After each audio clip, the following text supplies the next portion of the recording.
Hi అందరికీ, వంటశాల cooking ఛానల్కు స్వాగతం. ఈరోజు మన ఛానల్లో టమాటో బాత్ తయారు చేసుకునే విధానం చూద్దాం. ముందుగా కావాల్సిన పదార్థాలు: 2 ఉల్లిపాయలు, 3 టమాటాలు, 6 పచ్చిమిర్చి, కరివేపాకు, చెక్క లవంగాల పొడి, 1 ఇంచు అల్లం. తయారు చేసే విధానం: ముందుగా స్టవ్ ఆన్ చేసి 2 టేబుల్ స్పూన్ల నెయ్యి వేసుకొని, నెయ్యి బాగా వేడెక్కిన తరువాత 1 గ్లాసు బొంబాయి రవ్వ వేసుకొని బాగా ఉండలు కట్టకుండా బాగా కలుపుకుంటూ ఉండాలి. బొంబాయి రవ్వ వేగిన తర్వాత పక్కనే ప్లేట్లోకి తీసుకోవాలి. తరువాత అదే బాండీలో 2 టేబుల్ స్పూన్ల నూనె వేసుకొని 2 టేబుల్ స్పూన్ల తాలింపు గింజలు వేసుకొని బాగా వేగేదాకా వేయించుకోవాలి. తర్వాత అల్లం, ఉల్లిపాయలు, పచ్చిమిర్చి వేసుకొని వేయించుకోవాలి.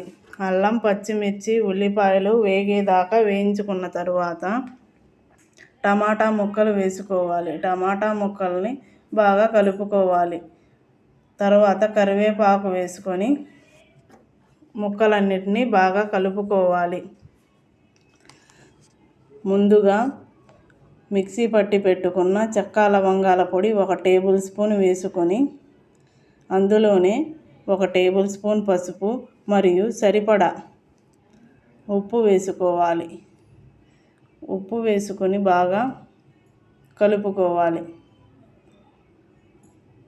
1 గ్లాసుకి 3 గ్లాసులు నీళ్ళు పోసుకోవాలి.